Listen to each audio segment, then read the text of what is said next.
Welcome to the Wave Strength. Innovative solutions for a secure retirement. Presented by Pacific Life. Hello, everyone. Welcome to another episode of the Wave Strength podcast. I'm Destiny Lara, AVP of Financial Education and Participant Experience at Pacific Life. Today in the studio, I have with me Dr. Luisa Blanco and Dr. Chi Sun. Chi, Dr. Blanco, thank you for being here today. Yeah, it's nice to be here, Destiny. Thank you so much for the invitation. Absolutely. So let's just start off by having you each talk a little bit about what you do. Chi, can you tell us about your role here at Pacific Life? Yeah, sure. So hi, everyone. This is Chi. I am the financial economist with the institutional division of Pacific Life. So working with Destiny, my primary job is to conduct research to understand how to help defined contribution participants to improve their retirement security and their overall financial well-being. Thank you, Chi. And Dr. Blanco, can you share with us about your background? Yes, I am a professor of economics at Pepperdine University in the School of Public Policy. I have been working in the space of retirement preparedness for the Hispanic community, conducting community-based participatory research in Los Angeles area for the last 10 years, and I'm very excited about being here with you to have this conversation. Wonderful. So last fall, Chi and I were at the DeCia Academic Forum where we saw you speak about your research on financial knowledge and retirement preparedness in the Hispanic community. And we looked at each other and we said, what a wonderful topic that would be for a podcast. And here we are today and thought it would really nicely align with Hispanic Heritage Month. So let's start with the financial knowledge gaps. I know in some of your research that you've been involved with, it's shown that the objective financial knowledge gap between whites and Hispanics is in the range of 10 to 20 percentage points. Can you talk to us about some of the factors that contribute to that gap? Yes, I've been interested on that question myself for a long time. When I was visiting a scholar with the Consumer Financial Protection Bureau, I worked with two of my former students on a systematic review of the literature to look at every single paper that has been published in that area, specifically looking at the differences on objective financial knowledge between Hispanics and whites. And we reviewed close to 600 papers, right?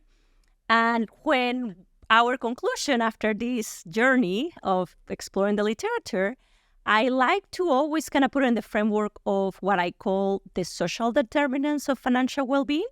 So when we think about this gap, research has shown that socioeconomic characteristics related to your income, your education, will explain your level of financial knowledge. And that explains some of the differences between Hispanics and whites. We also learned that the environment and institutional factors play a role. In my quantitative research using data, I have found actually that environmental factors matter, right? So again, going back to these social determinants of financial well-being and financial knowledge. And what is very interesting when you look at the data is that you can use these factors to explain the difference, but there are still portions of this difference that we cannot explain with the data, which means that we still have to look into this question and continue trying to figure out why do we have these differences and how can we address them. Yeah, that makes a lot of sense. And I know one of the things that we think about is that financial knowledge really is like the basis of making financial decisions and feeling confident about that, which leads to the more complicated financial decisions that you have to make in your life, such as preparing for retirement. And so I know the research also shows that there's gaps in retirement preparedness. So do you see the connection between the financial knowledge gaps and the retirement preparedness gaps, or is there something else at play with retirement savings? No, I see that there is a strong connection between financial knowledge and how people make decisions about retirement. I actually came out with a measure, the retirement financial knowledge. I created this measure in collaboration with Dr. Hayes from UCLA. And we were very interested on trying to better understand, how people engage with information in relation to retirement preparedness, how confident people feel about their knowledge on how retirement accounts work, how much they need to save for retirement, how well prepared they feel. And there is this strong connection with our measure and then also the objective measures of financial knowledge. So we really think that when we're looking at financial planning, there is this objective knowledge that will influence your decisions, right? And you can measure that with with the big three questions. Most of you can be familiar with it, but it's these questions that they will ask you about risk, interest rate, and inflation, right? But I think our measure, we also think that when we look at these decisions of retirement, we also need to understand, where people are in relation to whether they have reflected on the retirement age, whether they have make a plan, how do they engage? Are they reading material online? Are they reading material printed? Are they talking to family and friends, right? And that's what our measure tries to gauge. Mm-hmm. And we actually find that our measure, and then also the objective financial measure of financial knowledge, are interconnected to financial outcomes that relate to retirement preparedness, such as the balance in your retirement account, then also the probability of leaving a bequest of $10,000 or more. We do this using data from the Health and Retirement Study. Yeah, I think today this is a bonus conversation for me because I have been trying to use that the retirement knowledge skill for my own research for a long time. It's actually great to meet who actually create that skill today in person. Okay. So back to the conversation between financial knowledge and the retirement readiness. I learned from past study, the well-educated individual, which they are most likely to have the character to have a very high level of financial knowledge, most likely to be the planner, and are more likely to plan for their life events, such as retirement, right? So back to what you did for your recent study. We want to learn from what you find from the recent study, how you studied the digital intervention to improve the financial education program for the Hispanic community. Can you share more with that? Yes. So in the last 5 years, I've been engaging, with leveraging digital technologies to really reach hard-to-reach communities to improve their financial well-being. And then I also work on the space of health, right? And what I have found, I work in collaboration with a community organization called Hispanic Community Center with Isaias Hernandez, who is executive director, and then Dr. Thames from UCLA, where we created this digital program that helps to improve financial capability. And we help, our program is linguistically and culturally tailored. It's a 6-month program where you get one text message per week. And it just invites you to complete an activity in our platform. And it was a journey, I have to say. We started with the idea. We didn't know how we were going to do it. And then at the end of the day, it was very rewarding because our program had a significant impact on financial capability. We found that those in the treatment group, so we evaluate the program as a randomized control trial. And we find that those in the treatment group were more likely to improve their financial well-being by saving for an emergency and by following a budget or a spending plan, which was a huge finding because our program was really tailored to those behaviors, right? And currently, I am working in collaboration with Dr. Angelino Visteza from Spelman College to create a digital program that will really focus on retirement preparedness and that will really speak to the African American and Hispanic community. So we're going to try it, and we're really targeting non-traditional workers. So we're really working, creating a program that we think can make a difference for people who have a higher barrier towards retirement saving, right? If you don't have an employer that offers a retirement saving, it's much difficult, right, to save for retirement, right? And we don't have the results for that digital program. It's in progress. We really want to find out. One of our questions there is, it has been said a lot, right, that if you don't save for retirement because you don't have enough income, right? Yeah. But we really want to go around that question, right? Is it about income or is it about, lack of knowledge of how retirement saving accounts work, right? And we really see this opportunity to understand that better. Mm-hmm. And but we don't have any results yet. We are in progress, so please stay tuned for our results on that. Yeah, that's very exciting news, and I am personally very excited to see your next research. So you mentioned this about, for some non-US born Hispanic immigrants, they don't have access to employer-sponsored retirement plans. So now I want to switch our discussion to another interesting topic. How do you see the difference? For example, I recently read a paper from the Retirement Research Center at Boston College. They talk about the Hispanic group actually use diverse approach to save for retirement. For example, instead of saving for the employer-sponsored retirement plan, they use cash or even real estate to fund their future retirement.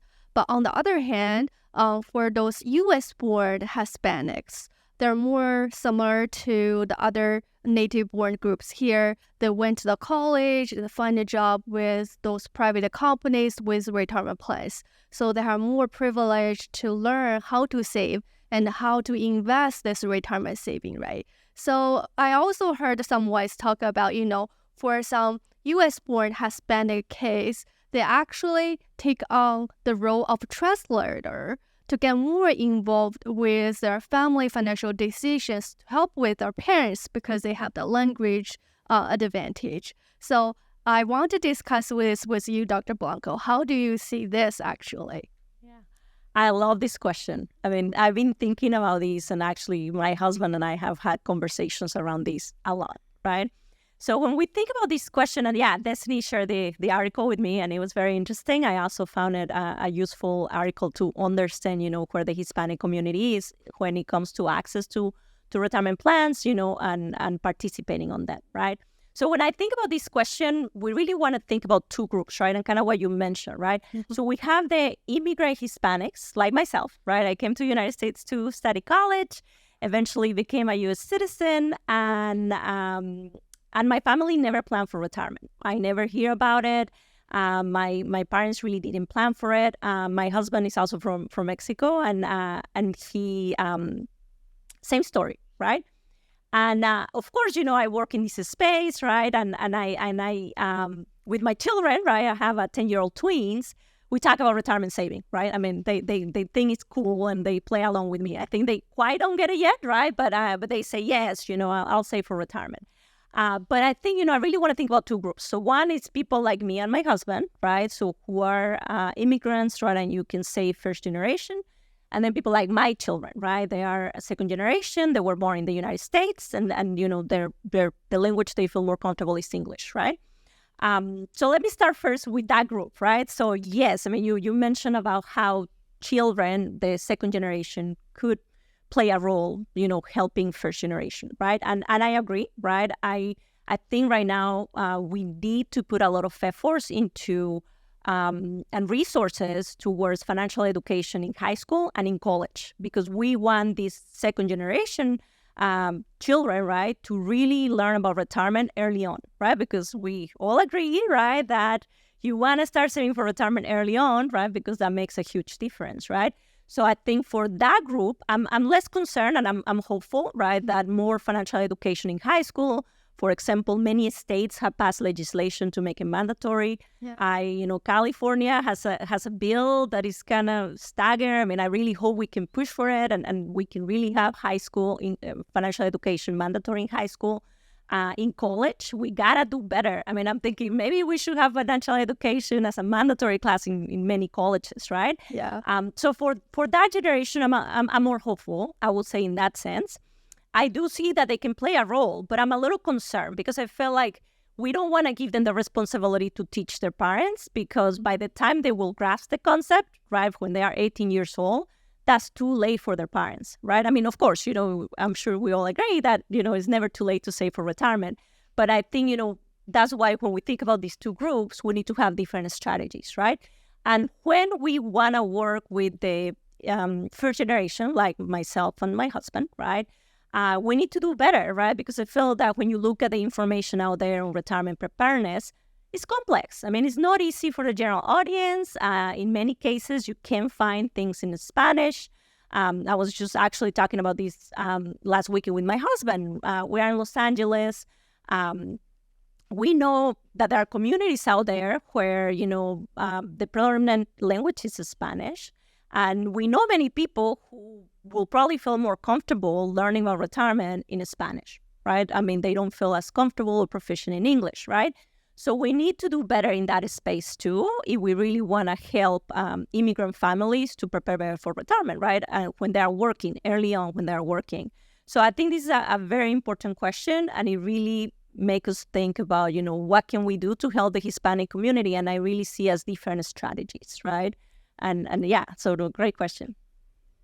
Yeah, that makes a lot of sense. And you talk about having that education available in Spanish. And back to your the digital program that you created, and you mentioned it being culturally and linguistically tailored. I assume that means having it be in Spanish and provided in Spanish. Were there other changes that you put into that program that were directed at the Hispanic culture? Yeah, I mean, I will touch on this. I did a community-based randomized control trial on retirement preparedness. I had an intervention. That one was in person, right? But that's where I kind of started with this idea of digital programs, actually, because I was there in person, and then people were pulling out their cell phones, right? And then I was like, oh, you're using your cell phone. Okay, that's a great opportunity. And people thought I was crazy. People were like, no. People are not going to like a digital program. They like coming to the classes. And I was like, no, they're too busy. But anyway, so that's another story. But yeah, so for that intervention I did in the community, one thing I did, which I found from doing an experiment in Facebook and looking at the research, right, is that what I really wanted is to change the social norm. Like, I want to make retirement saving approachable and attainable for the Hispanic community. And in my programs and my intervention, I really try to kind of make retirement, following social norms, right? Making it that, yes, we can do it, right? That is for us too as well. Mm-hmm. So I mean, besides that, keeping information simple, to the point, really, talking about, family experiences, right? I think really relating to your audience is very important in this space. Okay, great. And so we've touched on providing the education in schools, providing programs in the communities. What about private companies like Pacific Life? What can they do to contribute to bridging the gaps? Yeah, I think, private companies can do a big difference, especially when we think about addressing the gap on financial knowledge and retirement preparedness between Hispanics and whites, right? I think they can play a huge role. So first, they can provide content that really speaks to the Latino community, that is linguistically and culturally tailored. I think that's a key thing, right? I see that as an opportunity where private companies can have the resources to create more content, to create more material, right? That really speaks to the Latino Hispanic community, right? Mm-hmm. Another thing that I see as an opportunity is really the digital space, right? I really see that, taking advantage of, information you can grab in your phone, right? I mean, short videos, text messages, little things you can do online to learn more about retirement and how you can prepare for it. I think private companies can do a lot, right? And I think, for me, those are the big pieces, right? Because that's what I've been working on, right? And I'm hopeful that, through retirement, through improving financial knowledge, right? Being able to provide access to information to the Latino community, right? And giving them more access to retirement saving plans. And then this can really make a difference when it comes to the wealth gap. I really see retirement saving as a channel through which we can really narrow the wealth gap. And I really hope, that the stakeholders really put efforts and resources to go into that direction, right? Retirement saving is a huge opportunity. Definitely. Well, this has been a fantastic conversation. Thank you, Dr. Blanco and Chi, for being in the studio today. We'd love to have you back again sometime in the future as well. Thank you so much for the invitation. I love having the time to talk to you about this important topic. And thank you, Desi, to have me here. Always be here for the Whipped Dreams. And to the audience, thank you for listening today. Feel free to head over to YouTube, Spotify, and Audible and search for The Wave Strength. Then like and subscribe to stay current on the future episodes. We'll see you again soon.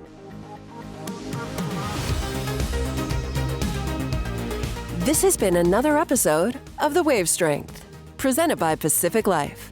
Don't forget to catch us on YouTube and make sure to subscribe. Although this podcast is presented by Pacific Life, the opinions and views expressed are those of the hosts and participants and do not necessarily reflect Pacific Life's views on any of the topics discussed. Unless otherwise noted, Pacific Life is unaffiliated with any other company mentioned. Pacific Life is a product provider. It is not a fiduciary and therefore does not give advice or make recommendations regarding insurance or investment products. Pacific Life, its affiliates, its distributors, and respective representatives do not provide any employer-sponsored qualified plan administrative services or impartial advice about investments, and do not act in a fiduciary capacity for any plan. Pacific Life refers to Pacific Life Insurance Company and its affiliates, including Pacific Life and Annuity Company. Insurance products can be issued in all states except New York by Pacific Life Insurance Company or Pacific Life and Annuity Company. In New York, insurance products are only issued by Pacific Life and Annuity Company. Product availability and features may vary by state. Each insurance company is solely responsible for the financial obligations accruing under the products it issues. This podcast was recorded on September 7th, 2023. Thanks for joining us on today's show. We'd love to hear from you. Join the conversation below and leave a comment on your thoughts on what the industry can do better for participants as it pertains to lifetime income solutions. And if you'd like more interesting content, click one of these links over here.